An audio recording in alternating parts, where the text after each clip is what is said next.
What it is, what it do, what it is. It's time for another review. That specific review, God of War Ragnarok. Now, press F for boy.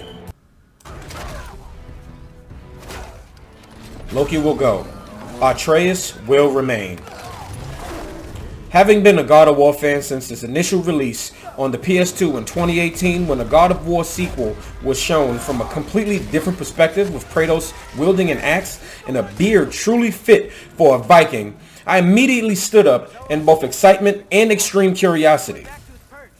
God of War 2018 was a monumental breath of fresh air, introducing Kratos to the world in a very different and a very fatherly way.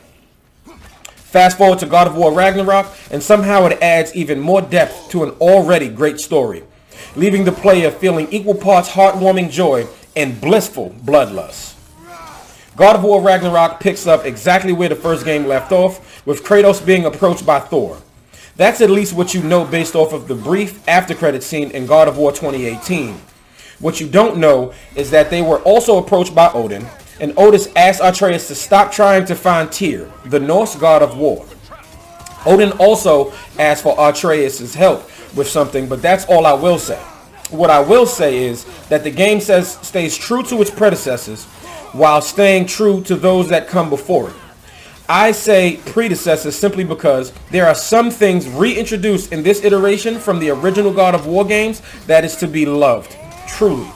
Giant battles with structures and mountains being torn apart in the background, new weapons, and something very fresh that's too important to the narrative for me to say here. And speaking of the narrative, I was interested in seeing if they could tug at my heartstrings again, and they did.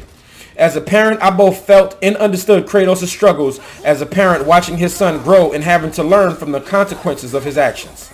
Having played it and absolutely loving the first one, the second one will have you feeling like a proud uncle or aunt watching Atreus' growth and mature as a character. The soundtrack is a well fit, with orchestra battle music and sounds when helping you out on the puzzles. And speaking of the puzzles, they aren't too frustrating, because a character accompanying you will always give you a certain hints whether you can do the puzzle or not at that time, but the game has a way of letting you know that. There is still challenges in Muspelheim and even more beautiful realms and colorful characters to explore and experience. Combat is better than ever, with Kratos having special moves for different shields, more uses to the rage, and a really nice sized skill tree for the characters are in awesome touch. Boss battles are never a slouch in God of War games, and there is no exception here. With brutal, gory finishes and new fantastical creatures to try them on, what's not to love? God of War Ragnarok is everything I wanted a sequel to God of War 2018 to be, and then some. This is a game I will definitely be replaying, especially when there is a bit to do after the credits and there is a possibility of a new game plus coming sometime soon.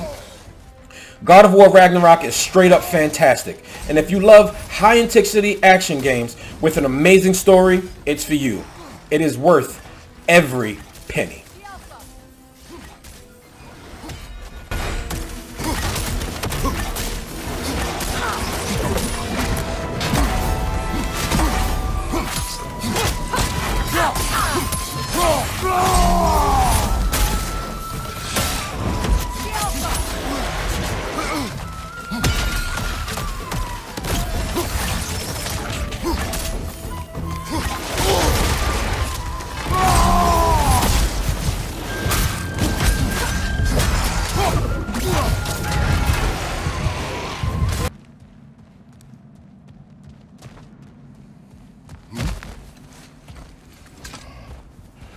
Atreus, where are you?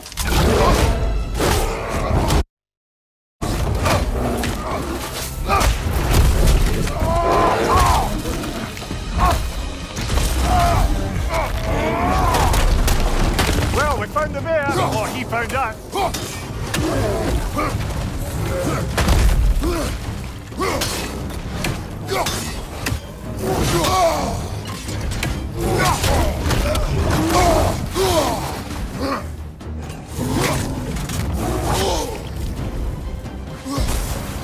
Oh, he seems angry.